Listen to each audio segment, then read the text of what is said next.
Ongi etorriak Donostia Sustainability Forumeko jarduera ireki honetara. Foro hau, Euskal Herriko Unibertsitateko Uda ikastaroek sortutako ekimena da, iraunkortasunari buruzko hausnarketa eta eztabaida bultzatzeko. Helburu honekin, foro honetan iraunkortasuna ingurumenaren, ekonomiaren eta gizartearen ikuspuntuetatik aztertzen da. Horretarako, hainbat arlotako adituak gonbidatu ditugu eta gaur Enrique Monasterio daukagu gurekin. Energia eredu berriaz eztabaidatzeko. Ongi etorri, Enrique, eta mila esker foro honetan parte hartzeagatik. Enrique Monasterio es ingeniero industrial por la UPV EHU, con especialidad en técnicas energéticas y máster en liderazgo de proyectos de automoción. Su trayectoria profesional ha estado siempre ligada al sector energético.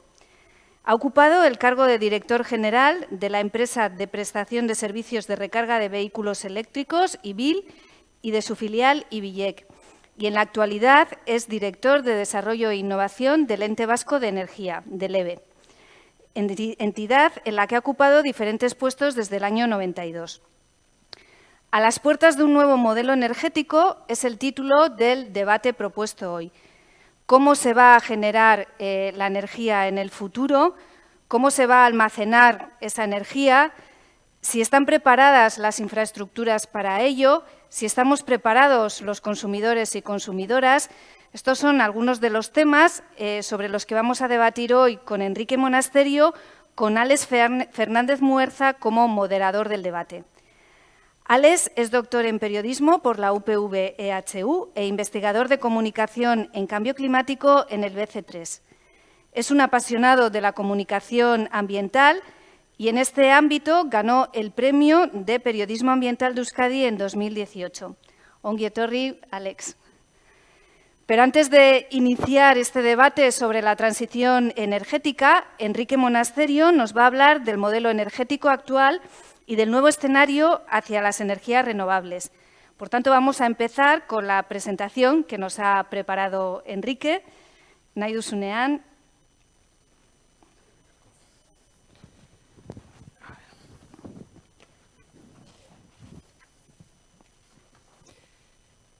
Bueno, arratsaldeon.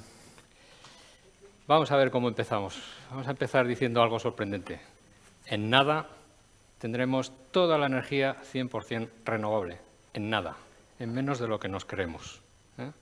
Y vamos a ir hablando de eso. Vamos a ir viendo diferentes temas. Vamos a ir viendo cómo va a ir cambiando la energía.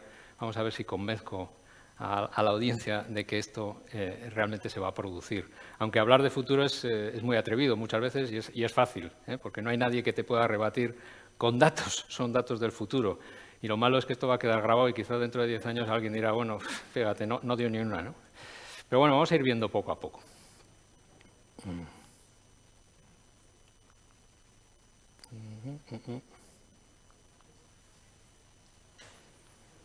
Ahora, vale. Bueno, el primer concepto, hay muchos conceptos que están surgiendo en la prensa, en la sociedad y demás, conceptos nuevos que la gente en muchos casos pues los oye, los asume, pero muchas veces quizá no sepa realmente de qué se está hablando, ¿no? Uno es transición energética, otros son agregadores de consumidores, otros son plantas de generación virtuales. Hay un montón de conceptos que están surgiendo que no teníamos, que no manejábamos en el mundo energético hasta hace bien poco y que igual sería bueno que poco a poco pues, fuéramos conociéndolos. Uno de ellos es transición energética. ¿Qué quiere decir transición energética? Bueno, transición es evolución, transición es que estamos de camino hacia algo. Y esa transición, que es un poco de lo que vamos a hablar hoy, es un camino que nos va a permitir llegar a algo que es distinto a lo de hoy, que es algo que está más soportado en energías renovables, más soportado en eficiencia energética, en uso racional de la energía y más soportado sobre todo en desarrollo sostenible, en que no nos carguemos los recursos y lo que tenemos. Bien, eso es un poco el concepto. Repito, transición es una evolución, no es un cambio radical, ¿vale? Pero transición, llevamos en transición en Euskadi, pues toda una vida. O sea, transición energética ha existido siempre. Aquí os pongo el ejemplo de lo que ha pasado en Euskadi desde el año 82. Pongo la referencia del 82 porque fue cuando se creó el Ente Vasco de la Energía, que es donde trabajo, ¿no? En el año 82, en Euskadi, el 24% de los recursos energéticos o del consumo energético que teníamos era carbón. Y luego teníamos una fuerte presencia de los derivados del petróleo, 62%, y el gas ni existía. Y hubo que ir apostando por un cambio progresivo, en este caso hacia el gas y posteriormente hacia el gas y las renovables, para eliminar totalmente el carbón. Ahí aparece el 2016, pero a día de hoy ya el carbón ha desaparecido. Los derivados del petróleo cada vez ocupan menos pedazo de la tarta. El gas natural ha ido cogiendo cada vez más espacio y, afortunadamente, las renovables, que es la parte verde, pues están ganando también espacio, ¿no? Entonces, transición energética, llevamos en transición energética un montón de años. Solamente que lo que sí estamos viendo es que la que nos viene ahora va a ser más rápida y mejor. Vale, ¿y por qué hablamos de esto? ¿Qué nos hace hablar de repente de transición energética? Bueno, primero porque percibimos un cambio social importante. O sea, hay una preocupación importante que ha calado sobre la descarbonización. Todos hemos oído hablar del cambio climático y todos hemos oído hablar y hemos aceptado que ese cambio climático se produce por los gases que emitimos a la atmósfera, los gases que se denominan gases de efecto invernadero. Luego hay una preocupación por la descarbonización. Hay un creciente interés por el consumidor de energía en participar en ese sistema. Ya no nos conformamos solo con comprar electricidad o con comprar gasolina, es que nos gusta intervenir. Hay gente que ya quiere producir su energía, que ya quiere poner sus paneles fotovoltaicos. Ya hasta hace bien poco ese interés no existía. Hay una creciente demanda también por el consumidor por una energía cada vez más limpia e incluso se empieza a aceptar que esa energía empiece a estar producida cerca, aunque sean instalaciones pequeñas, pero cerca, pues en el tejado de casa o en el monte de al lado o en una pequeña planta que quema biomasa. Eso se empieza a aceptar. Hace unos años se rechazaba. Bien, en esto voy a presentar algunas transparencias después con algún dato más. Esto también es muy relevante. Las energías renovables han reducido enormemente el coste de instalación, enormemente. Luego daré algunas gráficas y algunos datos. Producir ahora energía renovable es mucho más barato que hace 20 o 30 años, mucho más. Además de que algunas tecnologías antes no existían y ahora sí, ¿no? Pero las que ya existían ahora tienen una eficiencia mucho mayor y a un coste mucho más bajo. Tenemos además el almacenamiento también, que también daré algunas cifras. El almacenamiento de electricidad, que hasta hace bien poco nadie se lo planteaba, ahora tenemos baterías de litio, bueno, pues que almacenan a un coste razonable. Y luego tenemos herramientas encima de la mesa que no teníamos hasta ahora, herramientas de las que también todo el mundo habla, no solo en el campo de la energía, sino en múltiples campos, como son el Internet de las cosas, el Big Data. Pues todo esto nos va a ayudar a ir cambiando el sistema eléctrico y a ir cambiando el panorama eléctrico. Bueno, básicamente casi siempre se habla de que todo este cambio, esta transición energética se va a producir por una circunstancia, por ese convencimiento de que hay que hacer o hay que evitar que el cambio climático no se produzca, ¿no? O frenarlo al menos, ¿no? Bueno, esa es una razón y es evidente que esa razón es la que está traccionando de todo esto, pero hay más razones. En algunas de las decisiones que se están tomando influyen otras razones, como por ejemplo, yo no quiero que mi ciudad esté contaminada. Pues si no quiero que mi ciudad esté contaminada, probablemente voy a cambiar la movilidad, voy a cambiar los sistemas de calefacción en mi ciudad. Y todo eso hace ir hacia un uso de energía distinto que el que teníamos hasta ahora, ¿no? Puede ser también, y esta es una decisión que sobre todo se ha tenido en cuenta a nivel europeo, que lo que traccione esto sea evitar dependencia de ciertos países y de ciertas decisiones geopolíticas, ¿no? Yo no quiero depender de la compra del petróleo en no sé qué países o de la compra del gas natural en no sé qué países. Bueno, y por tanto quiero producirlo aquí. ¿Cómo lo produzco aquí? Como no tengo petróleo, no tengo recursos, pues renovable. Y luego pues, puede haber otra serie de circunstancias como buscar la máxima eficiencia del consumo y alguna otra circunstancia. Pero todo esto, todas estas razones derivan en la misma consecuencia y al final nos va a llevar a que todos los consumidores de energía cambiemos nuestro modelo y aceptemos un modelo distinto con el que, sinceramente, yo creo que vamos a estar más a gusto y más convencidos. Estamos, por tanto, ante una nueva cultura de la energía, una nueva cultura con recetas ya viejas, energías renovables, eficiencia energética, y con alguna receta nueva. Vamos a tener mayor implicación de los sistemas de telecomunicaciones, del control de los datos y de la coexistencia del modelo tradicional de instalaciones grandes y potentes en centros estratégicos con las instalaciones pequeñas y cercanas a los puntos de consumo. Y por último, aquí en esta transparencia, para mí lo más importante y con lo que he empezado la charla, ¿no? 100% renovable. Cuando yo entré a trabajar en el EVE, cuando alguien decía, sobre todo venía de movimientos tipo ONG, gente como muy ambientalista, decían, no, hay que ir a un modelo 100% renovable. No nos lo creíamos ninguno. Decíamos, no, estoy hablando de los años 90, ¿no? No nos lo creíamos ninguno. Y ahora somos unos convencidos de que se puede conseguir, porque han cambiado muchas cosas, muchas cosas. El recurso es el mismo, pero han cambiado muchas cosas. Tenemos otra tecnología, tenemos otros precios, tenemos otro convencimiento, otra aceptación de ese tipo de soluciones. Vale, y aunque esto realmente no es así, pero vamos prácticamente hacia la electrificación de todo. ¿Y por qué? Bueno, por una sencilla razón. Si lo que tracciona fundamentalmente es la lucha del cambio climático, eso quiere decir que para evitarlo tenemos que emitir menos CO2, menos gases de efecto invernadero. Si yo tengo que emitir menos gases de efecto invernadero y tengo que seguir consumiendo energía, voy a tener que quitar de mi consumo todas las energías fósiles. Estoy hablando del final del camino, ¿eh? En la transición es una transición, iremos evolucionando, pero al final del camino voy a tener que quitar todas esas energías fósiles. Y a cambio voy a poner energías renovables. ¿Y qué nos pasa con las energías renovables? Pues las energías renovables tienen una cosa, y es que casi todas acaban en electricidad. Si yo pongo un parque eólico, produce electricidad. Si yo pongo una solar fotovoltaica, produce electricidad. Si yo aprovecho las energías marinas, producen electricidad. Algunas no. Si yo utilizo biomasa, pues también puedo producir electricidad, pero también puedo producir calor. También la solar térmica produce calor, pero está en declive, o sea, está impulsándose más la fotovoltaica. Por tanto, casi todo lo que produzco en formato renovable acaba en electricidad. Bueno, pues si lo tengo en electricidad, lo uso en electricidad. Y por tanto, eso me lleva a electrificar mis consumos. De ahí que la movilidad, por ejemplo, se vaya hacia la electrificación. De ahí que, aunque todavía no ha calado, incluso la calefacción se vaya hacia la electrificación. Bueno, ¿y esto es posible? Bueno, he puesto esta transparencia, no voy a entrar en todos los datos, pero hay un plan, y en este caso estoy hablando del Estado, hay un plan en el Estado que se ha enviado a Bruselas que dice que para el año 2030 el 73% de la energía o de la generación eléctrica del conjunto del Estado, el 73% va a ser renovable.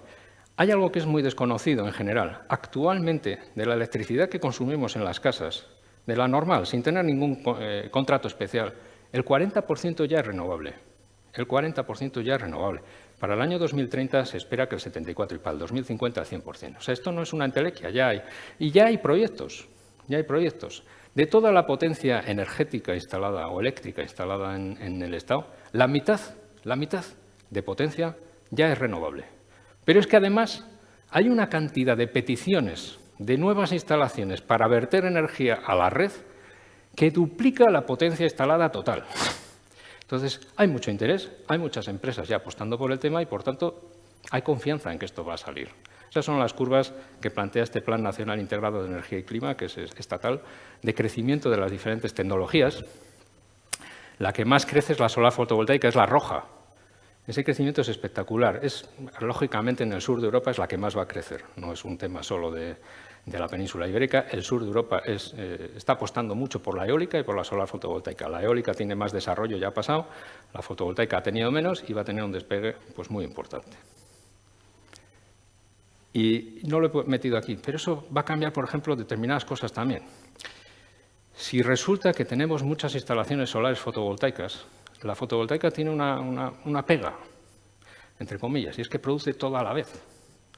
Es decir, el sol sale cuando sale y se pone cuando se pone, pero en todas las instalaciones a la vez. Entonces, ¿qué va a pasar si tenemos mucha potencia fotovoltaica instalada? Que vamos a producir mucha energía en las horas en las que efectivamente la usamos, que es de día. Por la noche no necesitamos tanta energía. Y eso va a hacer que los precios diurnos previsiblemente bajen. Ahora mismo los diurnos son más caros que los nocturnos. Pero si tenemos mucha generación aportando al sistema, los precios bajarán. Y eso puede hacer que nos cambien cosas como que tenemos costumbre de hacer, como trabajar por las noches, porque la energía es más barata. ¿Por qué trabaja una siderúrgica por la noche? Porque la energía eléctrica es mucho más barata. Pero si ese momento pasa a ser a las 2 del mediodía, ya la gente no va a trabajar por las noches, va a trabajar de día. O sea, hay muchas consecuencias de todo este cambio. Bien, y en Euskadi he puesto solo la fotovoltaica, porque siempre dicen, no, es que en Euskadi no hay sol. Y es verdad, la verdad es que, bueno, no hay más que ver hoy, ¿no? Pero bueno, algo tenemos y hay que aprovecharlo. Bueno, pues en Euskadi tenemos una gráfica de lo que nos ha pasado en la historia del EVE, ¿no? No teníamos nada, de repente hubo un boom porque hubo un cambio regulatorio que primaba las instalaciones y tal, hubo un boom y subimos a una potencia total instalada en Euskadi de 25 megavatios más o menos, que la hemos tenido estable, porque nadie más se animaba a poner, porque, por lo que digo, la radiación no era muy potente, la regulación no animaba mucho, hasta que de repente la regulación cambia. La regulación cambia y resulta que alguien que pone un panel fotovoltaico en su casa pues puede consumir su energía sin tener que pagar unos impuestos o unos peajes que hasta ahora, hasta ese momento, tenía que pagar. Y entonces la instalación ya sale de otra manera, ya se entiende de otra manera y pega un despegue en el 2019 que coincide además, en nuestro caso, con una planta que pusimos en el sur de Álava, que el proyecto se llama Ekian, está en la zona de Arasur, que tiene 24 megavatios. Y de repente pasamos de 25 megavatios a casi 60 el año pasado. Y este año vamos a subir más. Eso en Euskadi. O sea, cuanto más al sur vas en el conjunto del Estado, pues esto se nota más todavía.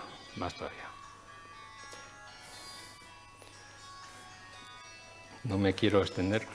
Bueno, y ahora voy a centrarme también en el consumidor.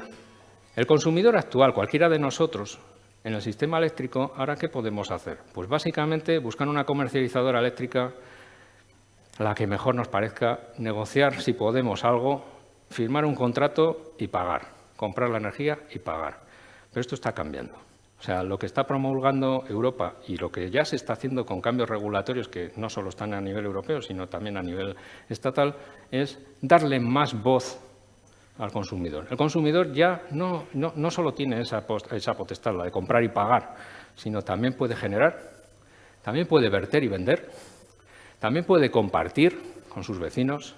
O sea, estamos entrando en un modelo distinto. Yo puedo poner una instalación fotovoltaica y compartir mi electricidad con el vecino de al lado. Eso no lo podía hacer hace 2 o 3 años, ¿eh? Ahora ya puedo hacerlo, llegar a un acuerdo con él y como si se la doy gratis, o me paga, o lo que sea. Y al revés, él a mí. O sea, todo eso ya es posible. O sea, estamos entrando en una dinámica distinta. Y a partir de esto van a surgir modelos de gestión de todo eso. Habrá empresas que te ayudarán a gestionar la electricidad pues, para que la compartas adecuadamente con tus vecinos o con tus amigos o con lo que sea, ¿no? O sea, es un panorama completamente distinto que estaba, entre comillas, prohibido hasta hace bien poco. El consumidor va a estar controlando y gestionando la generación y el consumo e incorporando una nueva variable que es el almacenamiento. Ahora podemos, si queremos, digamos que no salen muy bien las cuentas todavía, pero van a salir. Pues yo puedo producir la fotovoltaica en mi casa mientras estoy trabajando, almacenarla y cuando vuelvo a casa a las 6 o a las 7 de la tarde, consumirlo de la batería que tengo en mi vivienda. Eso no se podía, ¿no? Ahora empiezan a salir ya las cuentas y además está permitido. Además, se está apostando por una figura que es la figura del agregador. Si yo consigo convencer a muchos consumidores, podemos ir todos juntos a actuar en el mercado, en el sistema, a decir, bueno, vamos a ofrecer conjuntamente la energía, vamos a comprar conjuntamente, vamos a ofrecer al sistema desconectarnos y que nos remuneren por desconectarnos cuando hay una punta. O sea, ya podemos tomar un rol que hasta ahora solo lo tenían las grandes siderúrgicas o el Renfe de turno. Bueno, eso ya empieza a ser posible como agregadores, como conjunto de consumidores. Bueno, el mundo está cambiando y están cambiando los axiomas. Yo me acuerdo cuando estudié la carrera, que ya hace ya unos cuantos años, mi especialidad es la energía. Y bueno, dentro de la energía, para los que no estéis habituales, hay como rangos, ¿no? Y la electricidad era lo más. O sea, la energía eléctrica es la que, decían, tiene el valor exergético más alto. Es decir, esto solo se puede usar para los usos más nobles, ¿no? Nunca para calor, nunca para calefactar. O sea, porque es tirarla. O sea, para calefactar, pues combustibles. Venga, gas natural. Tal. Y eso yo lo tengo aquí grabado como lo de no tirar un papel al suelo. O sea, igual. O sea, no. Bueno, pues esto ha cambiado. Porque si resulta que a mí me están diciendo que tengo que consumir energía renovable y la renovable es eléctrica, pues voy a tener que consumir energía renovable eléctrica para calefacción también. A eso sí, lo tendré que hacer eficientemente, con un sistema de bomba a calor, con alta eficiencia, tal, ¿no? No un radiador al rojo vivo, ¿eh? Pero ha cambiado. Otro axioma, por ejemplo, la prioridad, siempre, consumir lo mínimo posible. Bueno, puede que no. Imaginémonos, por ejemplo, que yo tengo que calefactar un edificio en invierno, un edificio de oficinas. El personal de ese edificio entra a trabajar a las 8 de la mañana. Y yo tengo una energía muy barata a las 6 de la mañana porque los molinos de viento pues, se han puesto a dar vueltas como locos y tengo una energía muy barata a las 6 de la mañana. Pues lo que puedo hacer es calefacto el edificio con esa energía muy barata, que además no tengo dónde colocarla, calefacto el edificio y cuando entre el personal a trabajar, apago la calefacción y tiro de inercia. En términos energéticos, consumo más, en términos energéticos, pero en términos de sistema, he conseguido acoplar la oferta y la demanda, que con renovables no siempre es fácil. Las renovables generan cuando quieren y la demanda pues, lleva otros patrones, otros parámetros, ¿no? Otra, y esta la sufrí en mis carnes. Yo estuve mucho tiempo trabajando en pro del vehículo eléctrico. En el año 2010 yo ya andaba con vehículo eléctrico. Era de los primeros locos de Euskadi que andaba mirando constantemente la autonomía. Y todo el mundo me decía, la autonomía o la libertad que te da el motor de combustión, eso el eléctrico no te la va a dar nunca. O sea, con un motor de combustión te vas a donde quieras, con el eléctrico no. Bueno, pues no es cierto. Porque ya con el motor de combustión no puedes entrar en el centro de determinadas ciudades. Ya el motor de combustión tiene limitaciones que el de eléctrico no tiene. Y encima el eléctrico ha ganado en autonomía. Ya los eléctricos, digo, para los que no estéis habituados, ya tienen 400, 500 kilómetros de autonomía que dan para mucho. Bueno, antes decía, ha habido reducciones significativas de precio. No voy a entrar mucho porque si no, no nos va a dar tiempo al debate, pero ahí vemos las gráficas. O sea, en baterías, hace 10 años, $1.000 el kilovatio hora, ahora estamos en 150. En 10 años, de 1.000 a 150, y todavía va a bajar más, a 70 y tantos. Increíble. Con reducciones significativas también en los precios que tienen que ver con las instalaciones de energías renovables. La solar fotovoltaica, ahí tenéis la curva de los últimos años. O sea, los descensos son espectaculares, impredecibles en su momento. Nadie pensaba que iban a bajar tantísimo. La eólica igual. No voy a entrar en el dato, por no extenderme demasiado. Y luego, la mejora de las eficiencias. En iluminación, he puesto este caso porque lo percibimos todos en las casas. Me acuerdo que no hace mucho nos decían, no, tenemos que cambiar las incandescentes por lámparas fluorescentes compactas, y aquellas ya ahorraban un montón, aquellas que se encendían como más lento, ¿no? Pero es que ha llegado el LED y ha arrasado.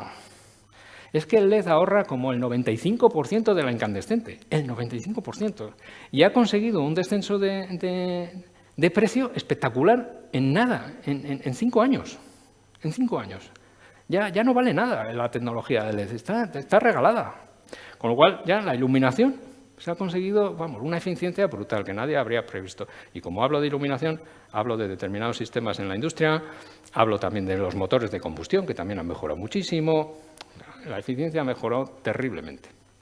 Otro concepto que lo voy a pasar muy por encima. Hemos oído hablar seguramente todos de la Smart City. ¿Qué es la Smart City? La Smart City, que conceptualmente se habla mucho en ciudades, pero luego realmente no se aplica tanto, pero se aplicará. Lo que va buscando es que las capas físicas, es decir, yo tengo una red de semáforos, yo tengo una red de información al usuario, tengo una red de autobuses, pues todo eso, que es la red física, sistemas, se integren y aporten una información al usuario que le permita tomar decisiones y que incluso determinadas actuaciones de un conjunto de usuarios hagan que la red física responda de otra manera. Eso es la Smart City. Bueno, pues en la energía va a pasar lo mismo. La infraestructura, las instalaciones de generación y demás van a tener una capa por encima que va a captar toda esa información y va a permitir a los usuarios que actúe sobre eso o que por lo menos reciba información para tomar decisiones. Eso está en construcción, esto no es en una entelequia, o sea, esto ya nos llega ya, Bueno, me voy a pasar esta porque me estoy extendiendo demasiado. Igual en el debate podemos entrar en algún tema más. Vale, cuando antes decía vamos a la electrificación total, hay dos temas por los que se está apostando en esta electrificación que van a ser claves, sobre todo en el ciudadano. La industria es otro tema y podremos hablar aparte, pero en el ciudadano hay dos temas. La electrificación de la movilidad, vehículo eléctrico. Ahí pongo el plan a nivel del Estado, es 5 millones de vehículos eléctricos circulando dentro de 10 años. Sinceramente creo que se va a cumplir de largo porque están bajando mucho los precios y están aumentando las autonomías, que eran realmente lo que frenaba. Eso va a reducir el consumo y evidentemente va a reducir las emisiones de CO2 y la contaminación en las ciudades. Y a nivel de calefacción también se va a apostar muchísimo por las bombas de calor. Es decir, la nueva construcción en vivienda, además de tener un aislamiento mucho mejor que el que tiene ahora y por tanto reducir la dependencia energética, va a tener como sistema de calefacción la bomba de calor, que es un sistema eléctrico de alta eficiencia, permitiendo de esa manera utilizar energías renovables a través de la electricidad. Vale, no puedo dejar de citar el hidrógeno. El hidrógeno, algo en lo que nosotros como EVE no apostábamos hasta hace bien poco, pero que ahora sí, con este nuevo contexto. ¿Por qué? Si yo tengo a futuro un contexto o una situación en la que todo lo que genero es renovable, me va a pasar que la generación renovable, que como he dicho antes, genera cuando quiere, no se me va a acoplar a la demanda. O sea, porque la gente consume cuando llega a casa, genera una punta en ese momento, pero en ese momento igual ya no hay solar fotovoltaica. Bueno, entonces tengo que buscar algo que me permita acompasar las dos curvas, casarlas, ¿no? Entonces, el hidrógeno se ve como una posibilidad para acompasar eso. Es decir, cuando yo tengo exceso de generación, ¿qué hago con ese exceso? Produzco hidrógeno. Y cuando tengo defecto, con ese hidrógeno cierro el círculo y produzco electricidad. Y la vuelvo a meter y así cubro valles y llanos y puntas, ¿no? Esa es una opción. La otra opción del hidrógeno, y aquí aparecen los distintos usos que la propia Comisión Europea ha establecido, que son 7, pero bueno, no voy a entrar en todos, pues no me da tiempo, pero el otro uso es, bueno, ya que tengo hidrógeno y lo he producido con energías renovables, me puede servir para sustituir combustibles, sobre todo en la industria, que son combustibles fósiles y que no puedo electrificar, porque son, por ejemplo, ciclos o consumos de alta temperatura y que con la electricidad no consigo. Bueno, pues sustituyo el gas natural, sustituyo el derivado del petróleo y pongo hidrógeno, que en ese sentido funciona muy bien como combustible. Son diferentes opciones. Luego, si quieres, podemos entrar en algún tema de hidrógeno, que además está como muy en boga. Y ya voy a terminar con esto. Diferentes frases, diferentes afirmaciones y apuestas de empresas en el mundo que demuestran que el mundo está cambiando. O sea, BNP Paribas, una gran banca, dice que en el año 2045 el barril de petróleo bajará o deberá bajar a $10 para mantenerse como opción. Es decir, como siga en precios, ahora no está ahí, pero como siga en el entorno de $50, es que no va a vender, es que no lo va a querer nadie. O sea, porque como va a sustituirse todo el consumo por electricidad, o baja mucho el precio o no lo va a querer nadie. Repsol, el año pasado se anotó una reducción en el balance de 4.800 millones de euros, porque entiende que buena parte de lo que él tenía puesto como activo ya no vale eso. Ya no vale eso, ya no va a valer a futuro. Y ya lo ha asumido y se anotó todo eso en el balance. El Banco Europeo de Inversiones ha dicho que a partir del año 2021 ya no financia ningún proyecto vinculado a combustibles fósiles. El 2021 es el año que viene, o sea, ya no va a financiar. Volkswagen ha dicho que en el año 2026 saca el último motor de combustión. Ya no produce motores de combustión a partir del año 2026. Enagas, grandes redes de gas. O sea, no se dedica a otra cosa. Ha dicho que va a cambiar el paso, que se va a dedicar al hidrógeno y que va a convertir a la península ibérica en un gran productor de hidrógeno que exporte hidrógeno al resto de Europa.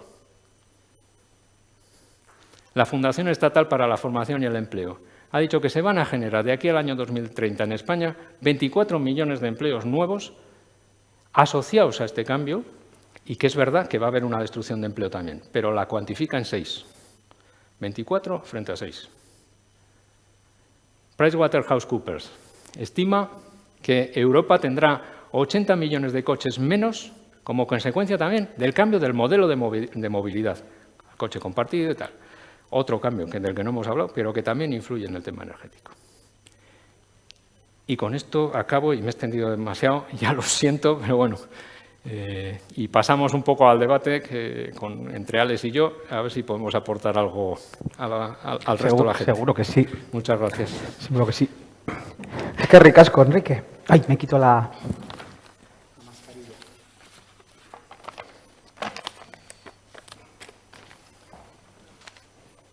Bueno, es que ricasco gonbidapen honengatik. Muchas gracias por esta invitación al Donostia Sustainability Forum. Palabra compleja pero importante. Enrique, tú tenías que estar en la cárcel. Sí, ¿no? Hombre, mira lo que estás contando. Pues... Las empresas, grandes empresas energéticas ya no van a ser los protagonistas, va a ser el consumidor, el ciudadano de la calle, de a pie, nosotros, nosotras. Va a desaparecer los coches de gasolina, va a desaparecer el modelo de movilidad como le conocemos tampoco. Yo qué sé, esto es como un panorama muy utópico, muy positivo, que por otra parte es fenomenal, porque siempre estamos y últimamente con tan malas noticias, ¿no? De todo negativo, todo fatal. Es que esto es como un soplo de aire fresco, idílico, que yo no sé hasta qué punto. Hombre, tú lo tienes claro y lo estás apostando, pero no sé hasta qué punto. Y te lo digo como ciudadano de la calle, no como periodista especializado, que estoy contigo y un poco hasta ese punto friki que compartimos, ¿no? Pero ¿cómo les convencemos a los ciudadanos y a las ciudadanas de la calle de que esto es verdad? Bueno, en primer lugar hay una apuesta política. O sea, a nivel europeo todo esto empieza a tener ya una regulación alrededor. O sea, esto no hemos venido cuatro y se nos ha ocurrido, ya hay una apuesta Hemos tenido una evolución con el tiempo, ¿no? Hacia lo que se ha denominado muchos años la liberalización del sector energético, tratando precisamente de que esas grandes empresas pues también existan, pero coexistan con empresas más pequeñas, con intereses más pequeños, en igualdad de oportunidades, ¿no? Eso ha sido una trayectoria larga, de 20 años, diría yo, de ese orden, ¿no? Y ahora viene el siguiente paso, ¿no? Que es el de ampliar todavía más eso, el de liberalizar de verdad toda la cadena, no solo la parte final, ¿no? Yo sí me lo creo. Me lo creo tanto que veo que incluso esas grandes empresas, viendo que esto viene, se están metiendo. Es decir, buena parte del producto o de los productos asociados a este cambio los están ofertando ya empresas de gran nivel, ¿no? O sea, cuando alguien dice, bueno, yo me quiero poner una instalación fotovoltaica en el tejado de mi casa, claro, yo lo puedo hacer llamando a un instalador, pero también las grandes empresas, las grandes energéticas me lo están ofreciendo. Ya es una opción mía el ir con ellos o el no ir con ellos, hacerlo yo individualmente, ¿no? Pero precisamente porque están ellos metiéndose en esto, me lo creo más todavía. Vale. Quiero decir que estas grandes empresas que controlan todo lo que controlan y ahora me vienen aquí diciendo esto, pues no. Pero entonces son ellos los que van también a llevar este negocio, ¿no? De alguna manera, por lo menos, van a tener que adaptarse, porque es imparable esto. Sí. A ver, parezco el abuelo Cebolleta, ¿no? Pero hace 30 o 40 años nadie hablaba de grandes renovables, ¿no? Y me acuerdo que cuando se apostaba por las grandes renovables, las grandes eléctricas, y no estoy hablando de las cercanas a nosotros, en el mundo en general, pues oponían resistencia. Decían, joder, donde esté una central de fuel o de carbón, bueno, pues que se quite un aerogenerador, ¿no? Y oponían resistencia y se oponían a los cambios regulatorios y demás. Pero luego vemos, ahora ya pasados esos años, vemos que esas eléctricas que en aquel momento se oponían, ahora alardean de ser referentes en ese tema, para bien de todos. O sea, entonces, claro, ahora seguramente encontraremos una cierta resistencia al cambio, pero terminarán entrando, sí, y aceptándolo. ¿En cuántos años? En pocos, ¿Sí? En pocos, sí. Yo creo que nos espera una década ahora, de aquí al año 2030, muy ilusionante en ese sentido. Es una revolución, encima que la vamos a ver en poquito, ¿no? Eso de 2080, 2100, no lo vamos a ver los que estamos aquí. Sí lo vamos a ver. Sí, porque es que de hecho yo creo que ya se ha empezado. O sea, cuando antes decía que el 40% de la energía eléctrica que sale del enchufe ya es renovable, para mí eso ya es un cambio muy relevante. Eso que la gente en general no lo conoce, eso para mí es un logro tremendo. Y ya se ha entrado en una dinámica en la que Pues bueno, pues hoy es el 40%, pero es que el año que viene será el 50 y algo y el siguiente será el 60. O sea, ya estamos en esa senda. Ya la gente cuando va a pedir financiación para sus proyectos de renovables, pues lo tiene con más facilidad, entre comillas, que lo ofrecía hace 20 años. Con lo cual, bueno, pues va a rodar. Hombre, hay cambios, por ejemplo, yo, que antes decía, he estado muy metido durante años en temas de movilidad eléctrica. El cambio de la movilidad hacia la movilidad eléctrica es más lento. ¿Por qué? Porque cuando alguien compra un vehículo, igual él no lo mantiene en propiedad muchos años, pero el vehículo en sí, hasta que termina achatarrado, vive 16 años de media. Vive 16 años. Entonces, el parque móvil tiene una inercia muy fuerte. Entonces, sustituir el parque móvil cuesta mucho y va a costar muchos años.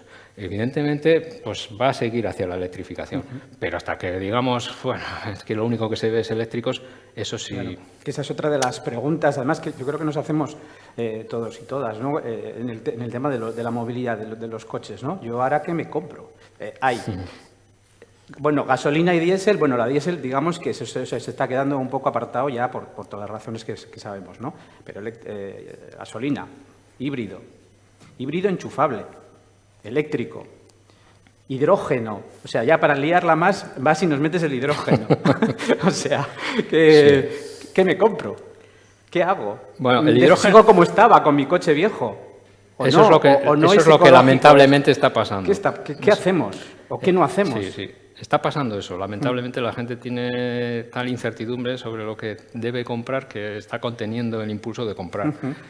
Bueno, yo descartaría lo primero el hidrógeno. El hidrógeno nosotros en temas de movilidad lo vemos en aquellos nichos en los que no se puede lograr la electrificación. Por ejemplo, la aviación. La aviación, pues difícilmente la vamos a electrificar. No digo que la solución sea el hidrógeno, pero con el hidrógeno sí se van a poder hacer combustibles sintéticos renovables. O sea, sustitutos del queroseno, por aclararlo, ¿no? Entonces, la solución de descarbonización de la aviación pasará por usar hidrógeno con CO2 capturado de otro sitio, producir un queroseno sintético. El hidrógeno puro como combustible en movilidad, pues se puede usar, por ejemplo, o se va a poder usar en barcos, donde la electrificación, pues bueno, no acaba de convencer o tiene más difícil. O en camiones de largo recorrido, o en autobuses de largo recorrido, donde la electrificación es compleja porque con las baterías arrastras un peso y un volumen muy grande. Claro. No es la solución más adecuada. Pero en turismo, y un poco en la línea de lo que preguntabas, en turismo nosotros vemos la electrificación como la solución de futuro. Entre tanto, habrá muchas cosas intermedias de transición, ¿no? Sí. ¿Qué compraría yo ahora? Yo lo tendría claro, yo iría al eléctrico. Pues es que yo llevo 10 años con el eléctrico. Tú no vales, entonces, tú no vales. Pero es que soy un convencido de que el eléctrico ya cumple todo lo que necesitamos. ¿Pero dónde lo enchufamos? En tu casa. Hombre, a ver, si me quiero hacer un viaje largo. A ver, el que no tiene un aparcamiento para el coche, ese lo tiene muy difícil, sinceramente. O sea, pero el que tiene aparcamiento para el coche es fácil y hay soluciones, aunque aparentemente pues no se conozcan y parezca una dificultad. Pero hay soluciones para garajes comunitarios, hay soluciones para viviendas unifamiliares sencillas y no muy costosas. Y luego la operación del eléctrico es tremendamente más barata en mantenimiento y en consumo de combustible, en este caso de electricidad.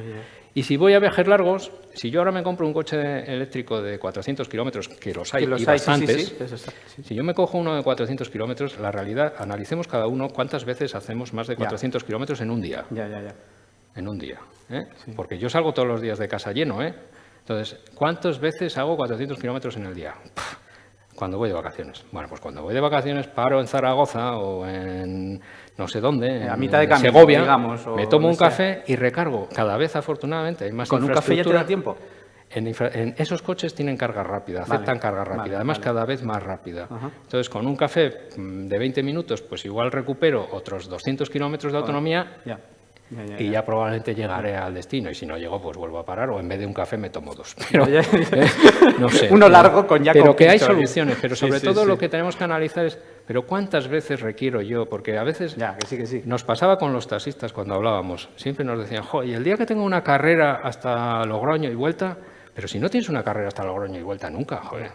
Pero si esa es la realidad. Y el día que tienes, pues pásasela al compañero. Mientras tanto, haz tú todas, que además te vas a llevar a los clientes, tú, frente al otro, porque la gente, como cliente, prefiere el eléctrico.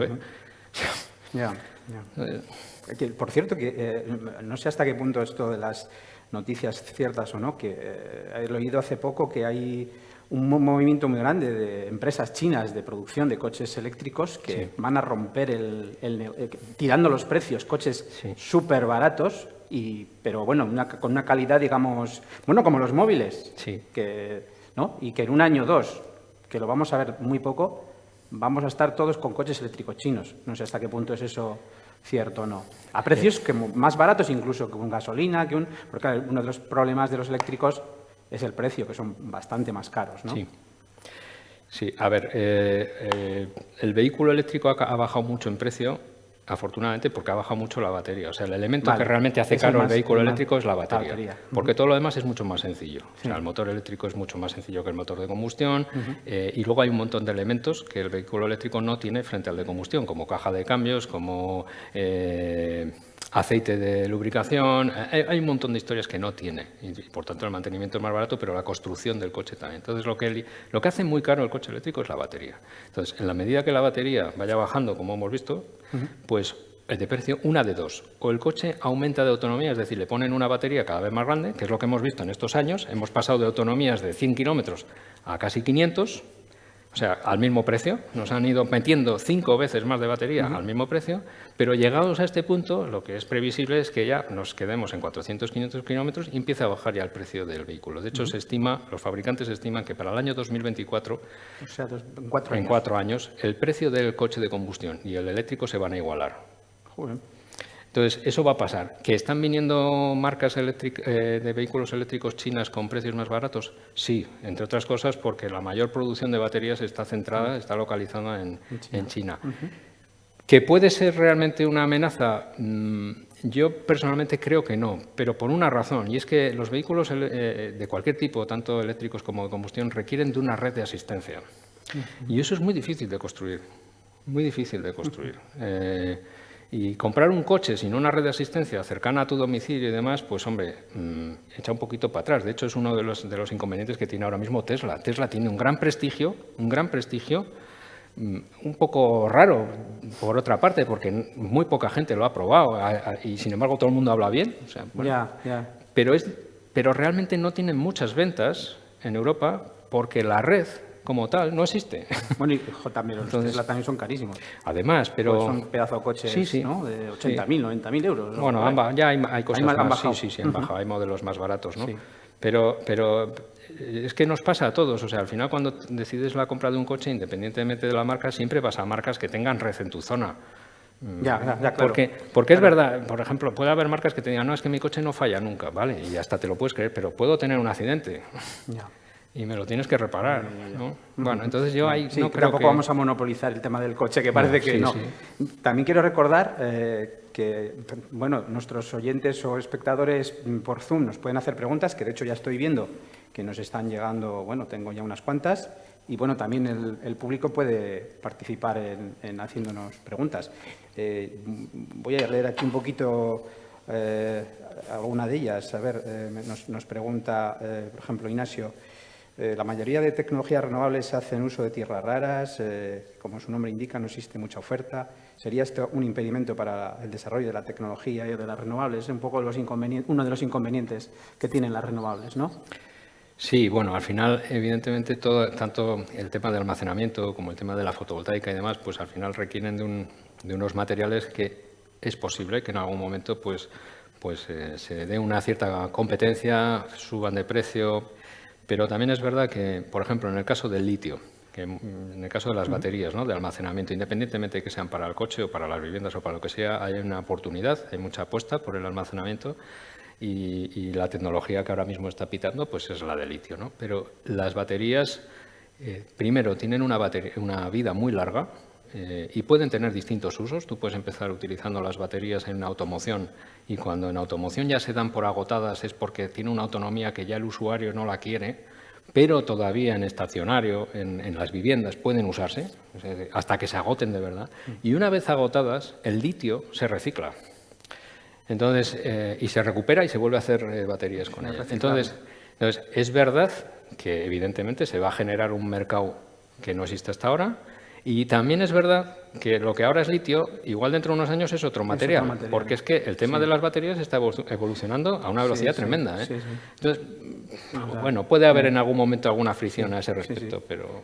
Estoy así leyendo varias de las preguntas que están llegando. Voy a intentarlas unir de alguna manera.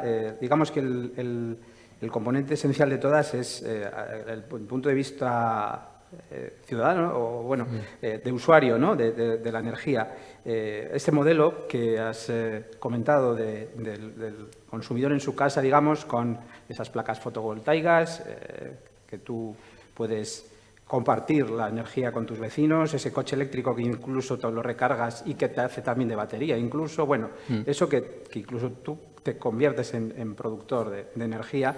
Y varias de las preguntas que me llegan es un poco cuestiones prácticas o, digamos, de usuario, de si yo me quiero poner esto, ¿qué tengo que hacer? ¿Cómo no? Es un poquito, digamos que la pregunta así sería, yo me quiero poner algo de esto, ¿qué hago, Enrique? Bueno, a ver, el poner una instalación fotovoltaica es relativamente sencillo. O sea, tenemos una oferta importante de instaladores que te lo pueden ofrecer, que te pueden hacer presupuestos, que fácilmente puedes comparar 3 o 4 ofertas sin moverte mucho. Es decir, es un mercado ya maduro y, bueno, pues simplemente lo que vas a hacer es poner esa instalación. Evidentemente tienes que ser afortunado y tener un sitio donde ponerlo, que no todo el mundo puede, y a partir de ahí conectarlo a tu red. Y tienes que seguir algunos ciertos trámites, pero que se han simplificado enormemente. Y a partir de ahí, pues autoconsumes en tu casa. Para el tema del vehículo eléctrico, parecido. Tú te compras el vehículo eléctrico y sí tienes que poner un punto de recarga. Si vives en un unifamiliar lo tienes muy fácil, porque al final el punto de recarga tienes que hacer una pequeña modificación en tu instalación eléctrica, pero es relativamente sencillo. Cualquier electricista lo puede hacer. Ahora, afortunadamente, está bien estipulado lo que hay que hacer. Hace años no, pero se ha avanzado mucho. Y si vives en un garaje comunitario, pues también está regulado cómo hacerlo. Incluso nosotros promulgamos del LB que no se haga cada uno una instalación, sino que en cierto modo pues se busque una cierta armonía entre varios y que lo hagan. Comunidad, hacer una reunión de comunidad de vecinos. Sí, y si puede ponernos aquí si puede toda la comunidad, pues ya tomar una decisión y hacer una instalación que sea común para todos, perfecto. O incluso 2 o 3 distintas para distintos proveedores, ¿no? Pero que no se haga cada uno la suya, porque, pues bueno, pues aparte que es más caro, pues es más complejo desde el punto de vista luego de hacer reparaciones y demás, ¿no? Pero es fácil, es decir, eso existe, o sea, esa oferta está en el mercado, es muy fácil de hacer. Entiendo que pueda dar miedo, pero hay profesionales que lo hacen, o sea, no... También nos hace aquí una pregunta, una Uriarte. Bueno, el tema de las comercializadoras tipo, bueno, voy a darle el nombre porque lo da el Goyener, Energía Gara. O sea, hay un montón de comercializadoras cooperativas de energía 100% renovable, que, bueno, que son un poco como la alternativa de las grandes comercializadoras, que tampoco es cuestión de demonizarlas, sino simplemente que hay otras empresas, ¿no? Bueno, pues que supongo que... bueno, él da el dato de la energía que se utiliza, pero yo supongo que la pregunta irá por el tema de, bueno, hasta qué punto estas comercializadoras son una opción o... Sí, sin duda. O sea, yo cuando antes me refería al 40% es sin hacer ningún esfuerzo en hacer contratos raros. O sea, un contrato normal de una comercializadora normal nos está dando eso. El sistema eléctrico actual tiene ese mix. 40% más o menos es renovable.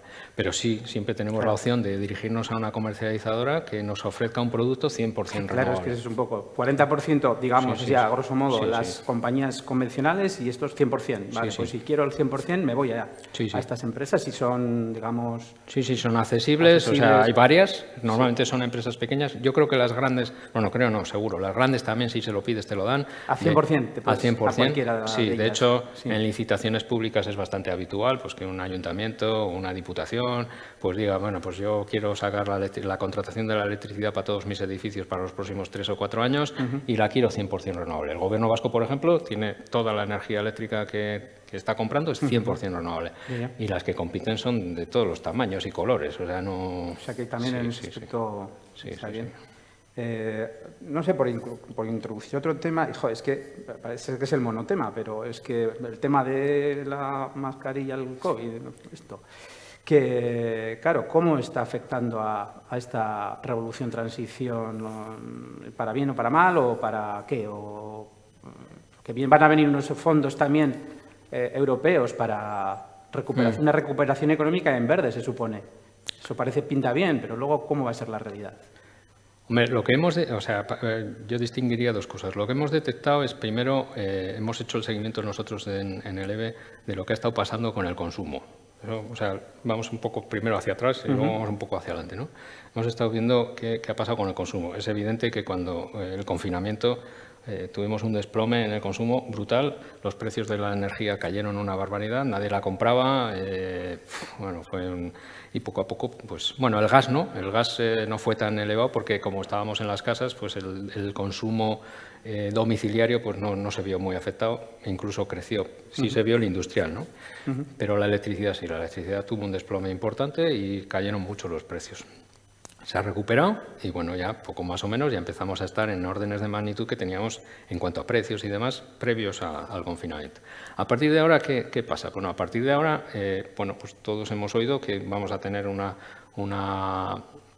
fondos de una gran relevancia repartidos por toda Europa, a España le corresponde una determinada cantidad. Y lo que sí nos han dicho es en qué se pueden invertir esos fondos. Y se pueden y se deben, se supone, y se deben, ¿no? Exactamente. No vale para cualquier cosa. No valen para hacer aceras, no valen, ni vale para... ¿no? Entonces, claro. y las cosas que están priorizadas precisamente son de este tipo. Son digitalización, son apuesta por lo sostenible, apuesta por los nuevos modelos energéticos. Entonces, por poner un ejemplo, todo lo que tenga que ver con el hidrógeno, pues va a ser bendecido, pero seguro. Porque va a tener más ayudas. Sí. Y va a ser más económico o más factible ponerlas Sí, porque sobre todo yo creo que Europa lo que está intentando es que, vale, yo pongo todo este dinero, me hipoteco, pero lo hago para generar una industria y un conocimiento que me haga a futuro competitiva al resto de mi industria, pero sobre todo mi posicionamiento en esto respecto al resto del mundo. O sea, no es un buen negocio, no es tirar el dinero, vamos a ayudar porque hay que ayudar. No, además es que es un buen negocio, es una buena inversión. Sí, en principio sí. Es como se hizo aquí hace años con el sector aeronáutico, que nadie tenía en mente y de repente se dijo, bueno, aquí hay que poner dinero, hay que potenciar el aeronáutico, el de telecomunicaciones, se puso dinero, se apostó por él y eso traccionó de un montón de historias, ¿no? Pues esto es a nivel europeo más o menos lo mismo, con la fortuna de que los que estamos metidos en el rollo energético, pues es como una bendición. Y dices, mira, claro. Joder, fíjate, esto, sí. Por fin. Ya era hora. Pero bueno, que se supone que de alguna manera tenía que venir, ¿no? Sí. Bueno, pues, vamos a ver, esperemos que sea así, ¿no? Mira, lo que comentabas también de las emisiones, ¿no? Que esto que se decía durante el confinamiento, ¿no? Que verdes nos hemos vuelto, que todo, que bajo consumo, y ya hemos vuelto otra vez a lo mismo, ¿no?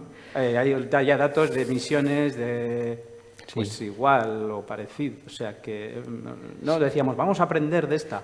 Bueno, pero ¿tú crees que vamos a aprender de esta? Lo que pasa es que los cambios, por mucha voluntad que tengamos, no se hacen de un día para otro. Es decir, si tú tienes una caldera de gas en tu casa, pues vas a seguir usando gas durante un tiempo. Si tienes un coche de gasolina o diésel, pues vas a seguir usándola durante un tiempo. Si te las compras hace 3 años no lo vas a... Me voy a acompañar a uno eléctrico, que es... No, de repente es ecológico ya, pero ¿y dónde me saco? Si me lo compras hace 3 años.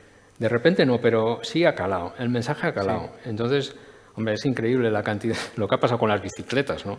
O sea, nosotros llevamos un montón de años promoviendo la bicicleta en el EVE y la movilidad por la bicicleta. Y lo que ha pasado este verano es espectacular. Ibas a las tiendas de bicis y no quedaba ni una. Eso, sí, salió las noticias de todo. Que con lista de espera y bueno, estaban los de las bicicletas alucinando. Sí que ha habido cambios inmediatos en alguna cosilla, ¿no? Hablando de movilidad, además, bueno, claro, yo vengo de Bilbao y ahora lo que se habla, la polémica del momento es las famosas zonas de 30 kilómetros por hora que se limitan. En Donosti también hay, en muchas ciudades, pero es verdad que ahora en Bilbao es, digamos, la noticia porque se ha extendido a varias zonas, además, bastante principales de la ciudad. Y entonces es la polémica a favor, en contra. Me llama la atención porque creo que hay hasta estudios que demuestran que la velocidad, por ejemplo, no se limita tanto, ¿no? Es decir, dices, yo voy a 30 kilómetros, no voy a llegar. Se están quejando muchos colectivos que usan el coche a diario, evidentemente. Y dices, si es que con 30 no llego a los sitios, tengo que tardar más, se va a embotellar más todo, esto va a ser un desastre y, sin embargo, no es así. Bueno, vamos a ver lo que ocurre, pero a mí esto me recuerda cuando cambiaron la velocidad de la Supersur, de la autopista que va alrededor de Bilbao, que era de 100 o 120 en algunos tramos, y la bajaron a 80 y pasó lo mismo. Todo el mundo decía, bueno, va a haber unos embotellamientos. Bueno, hay fluido denso, pero embotellamientos no, porque lo que ha conseguido es que todo el mundo vaya a la misma velocidad. Lo de 30, pues no, lo veremos. O sea, lo que sí es cierto es que en las ciudades cada vez vamos a tener más dificultades para andar con el vehículo. Eso es así, o sea, y poco a poco lo tendremos que asumir. O sea, estamos acostumbrados a aceptar cosas que por habituales nos parecen normales, pero que no lo son. O sea, hay un tema que a mí, claro, yo llevo usando y defendiendo el vehículo eléctrico muchos años, ¿no? Entonces, cuando estás en esa posición, te das cuenta del daño que hacen otros usos, ¿no? Otros vehículos, ¿no?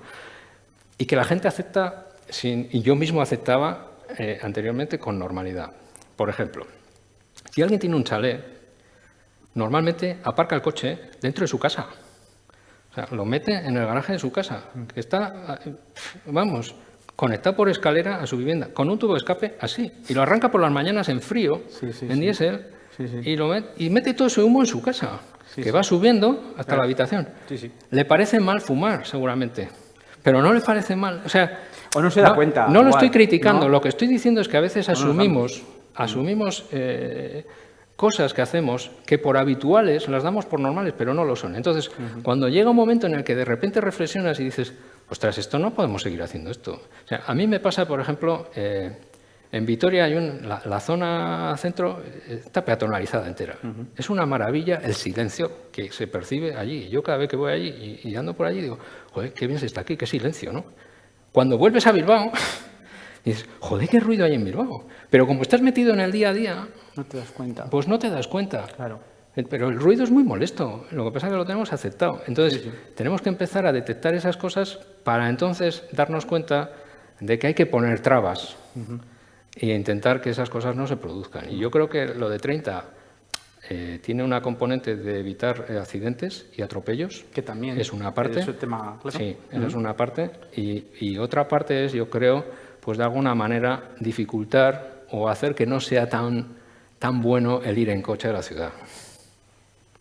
Joder, que había prometido que íbamos a dar paso al público, pero quedan 4 minutos y nos dejan un ratito más. Bueno, ya ves que no estamos. Nosotros como aquí estamos a gusto, hasta podemos estar aquí hablando, digo, pero esto qué pesado ya que se vayan a su casa. No sé, nosotros podemos seguir aquí más. Sí, yo no tengo problema. Pero bueno, yo creo que les podemos... no sé si hay alguna que alguien pregunta. ya participara. Pues tenemos aquí una mano levantada.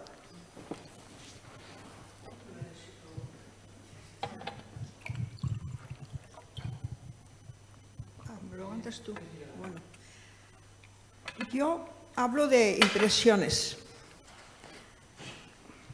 Me parece que esta presentación será necesaria, pero que tiene que ser complementada con otras formas de vivir que no se han presentado.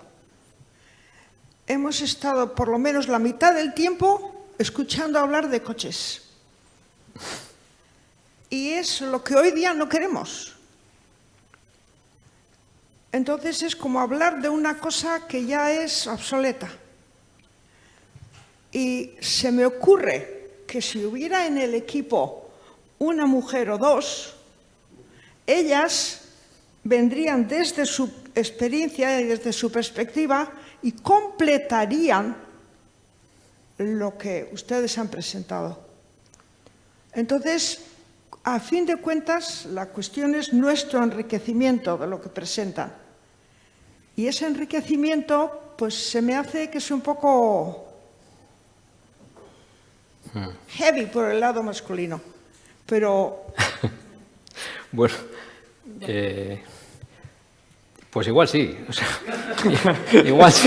igual sí, no sé, porque a los chicos nos gustan mucho los coches, eso es verdad, en general. Pero, sí, claro. Pero la movilidad es un asunto, yo creo que global y que nos atañe a todos. Y sin género. Y que no afecta al género. Sí, que podría haber gente que aportaría otras ideas, sin duda, independientemente del género, sí. O sea, no tengo ninguna duda. ¿Y por qué lo hemos centrado en movilidad? Bueno, ha llevado a eso el debate, pero también es verdad que si hay un sector que nos va a costar muchísimo cambiar, muchísimo, y que llevamos mucho tiempo esforzándonos en cambiarlo, es el de la movilidad, y no estoy tan de acuerdo con que el vehículo esté obsoleto.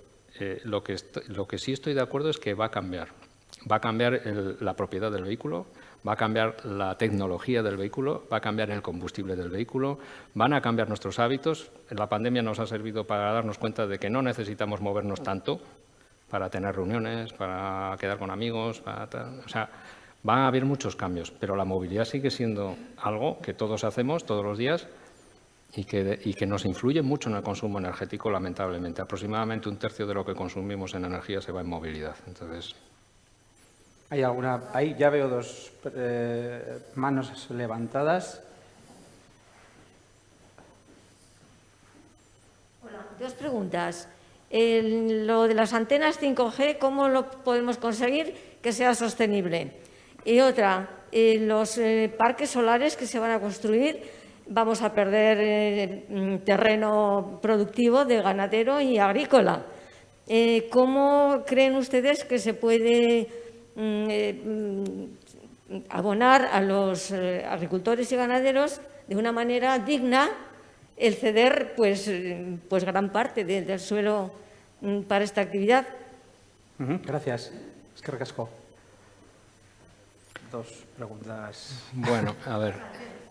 Bueno, el tema de antenas, yo sinceramente, yo no puedo aportar nada, porque no es un tema de energía. O sea, sinceramente no lo desconozco. O sea, no tengo ni siquiera opinión personal. O sea, no. Es que no lo sé, sinceramente no puedo aportarle nada, ya lo siento. En el tema de la fotovoltaica, que efectivamente se pone en terreno que puede evidentemente limitar otros usos, no se hace nunca vía expropiación. O sea, es el propietario del terreno el que libremente puede optar por darle otro uso a través de otra empresa, bien por un alquiler del terreno, bien por una venta, o continuar con lo que tenía hasta ahora. Y luego, evidentemente, hay unos planes que limitan el cambio de uso de unos terrenos hacia otra cosa. Entonces, es la Administración la que, evidentemente, tiene que poner las limitaciones, y ya lo hace porque lo estamos viendo en algunos proyectos que estamos promoviendo, pues que hay que cumplir determinadas normas y decir, pues aquí no puedes, o aquí sí, o este uso es el que es y no lo puedes cambiar, ¿no? La otra mano levantada. Sí, hola, buenas tardes. Vista la electrificación, el aumento de la electrificación con coches eléctricos y todos los ejemplos que habéis mencionado, y bueno, ese objetivo que es lo primero que se ha mencionado, el 100% renovable en Euskadi, yo me preguntaba si se puede producir o establecer esa potencia renovable en Euskadi o habrá que importar de otros lugares a través de las redes eléctricas intraeuropeas y demás. Gracias. Bueno, o sea, cuando se establecen objetivos europeos, ahora mismo hay unos objetivos al año 2030, se están fijando también objetivos al año 2050 y demás a nivel europeo, se establecen a nivel europeo. ¿Qué quiere decir esto? Que no se puede ir aplicando el mismo objetivo en todos los sitios en los que tú vas reduciendo el tamaño del área geográfica. Entonces, la propia Comisión Europea lo que ha hecho históricamente es decir, bueno, pues si yo me pongo como objetivo, yo que sé, un 32% de la energía eléctrica tiene que ser renovable, pues le digo a España que como tiene más recursos, pues en vez de un 32, en España un 40, en Italia un 45, en Noruega un 100, porque todo es renovable. Y en cambio en Luxemburgo, pues me conformo con que lleguen al 5, ¿no? Bueno, pues eso pasa en todas las escalas, es decir, a Euskadi nos pasa lo mismo. O sea, Euskadi tiene una densidad demográfica tremenda, tiene una componente industrial tremenda. Por lo tanto, estas dos variables hacen que nuestro consumo sea elevadísimo. Y luego tenemos una dificultad para instalar renovables tremenda también, porque el suelo es el que es, una orografía muy complicada, con mucho uso industrial, con mucho uso agrícola, como decíamos antes, o forestal, sobre todo forestal. Entonces, es complicado. ¿Qué nos va a pasar? Pues que sí, que vamos a intentar producir todo lo que podamos aquí. Nuestro recurso estrella es la biomasa, o sea, ese es el que más tenemos. Vamos a intentar producir todo lo que podamos aquí y el resto compensaremos, pero como hemos hecho históricamente siempre. O sea, estamos en una red que no es ni siquiera del Estado, es peninsular, con conexiones con Francia, que se están construyendo nuevas, y al final pues unos con otros compensaremos, pero el objetivo no es 100% en Euskadi, es 100% en toda Europa. Y si alguien no produce, pues le vendrá de otro lado, pero produciremos. Son las 7:04. No sé si desde la organización nos dejan seguir o no. Si hay algunas preguntas o... La última, si hay alguna pregunta más y si no, ya damos por concluido el debate. Pues parece que va a ser la hora Pues ya está. adecuada. Bueno, pues muchas gracias. Qué ricasco. A ti, Alex. Qué ricasco.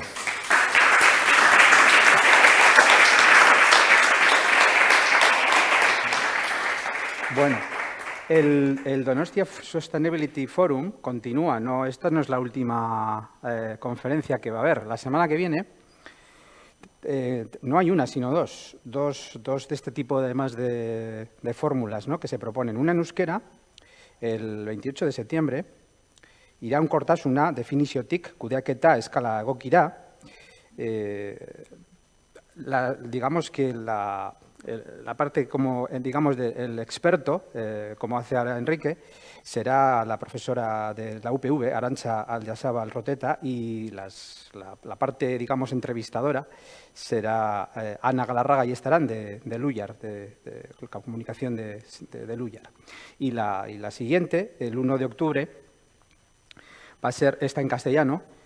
La protagonista va a ser María José Sanz Sánchez, que es la directora del Centro Vasco de Cambio Climático, BC3, y otra vez volveré a estar yo aquí de entrevistado. Bueno, espero que sí, no sé si lo he hecho muy mal, igual no aparezco, pero bueno, esperemos que esa era la idea por lo menos. Entonces, yo les plazo tanto a las personas que han estado aquí como desde sus casas a que continúen viéndonos y, bueno, pues para otro tipo de contenidos y debates de este foro. Pues muchas gracias, eskerrik asko. Etortxagatik.